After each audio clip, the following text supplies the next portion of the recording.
My name is Clive Bright. I live in just outside Ballymote in County Sligo. The farm itself is, South Sligo is quite a drumlin-y country, so it's kind of leftover debris from the glacial period. And there's quite a mixture of soils, and our landscape, the soil is quite heavy on the upper ground, and then it runs down into kind of wet, peaty areas. So it's quite a sensitive soil in lots of ways. There's potential for lots of damage with heavy machinery and stuff like that. We farm suckler beef, so we have a breeding herd, and then we finish all our calves to beef, and then we direct sell those. It's fully grass-based or pasture-based operation, and we're organically certified as well.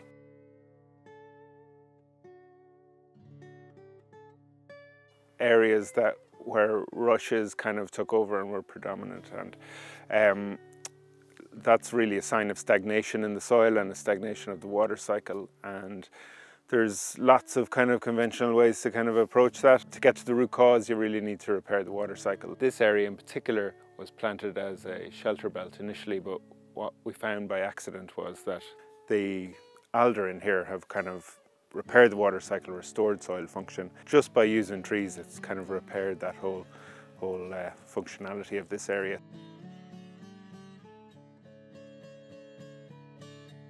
When the cattle are in here grazing, they're particularly, like they just love it. They're really calmed down, they're really chilled in here, and they're browsing a little bit on the leaves. I think it's a really nice nutritional bonus. There's lots of potential for kind of helping them with their thermal regulation. So when it's too hot, they can come in here and shade, or when it's too cold, it's always warmer under trees as well. You'll find frost doesn't settle as much. That has other kind of subtle benefits in stretching out the grazing season, particularly up the top of our land. We'd have a lot of kind of wind scald, just the grass would stop growing because of the wind.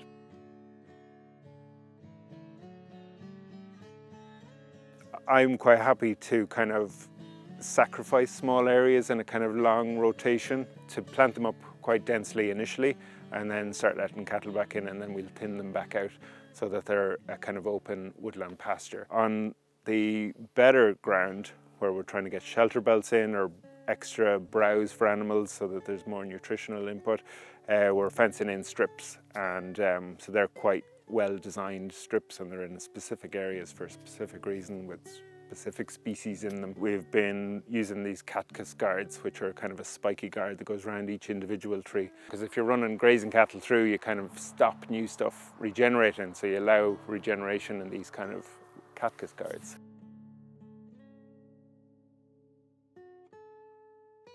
Native is a great way to go where you're trying to restore soil and trying to get habitat created, or just trying to improve the resilience of the farm. I would be very careful about selecting trees that are suitable to the land, and for here on the higher clay ground, it will be probably oak trees and Scots pine up on the higher ground again for shelter, and then running down into more alders, birches and willows in the wet ground, and little bits of poplar and aspen and things like that.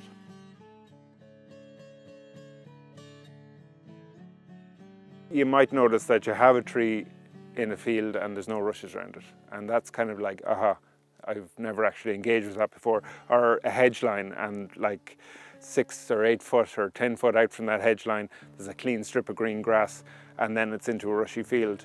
And it's the hedges and the roots of those trees and that are in the hedges that are creating that green strip. And what I would say for most farmers is to make a plan before you look at agricultural grants. Make a plan that suits your land, that suits what's going to benefit your land in the long term, and see where agricultural grants can fit into that rather than being led by them. I think that's quite important.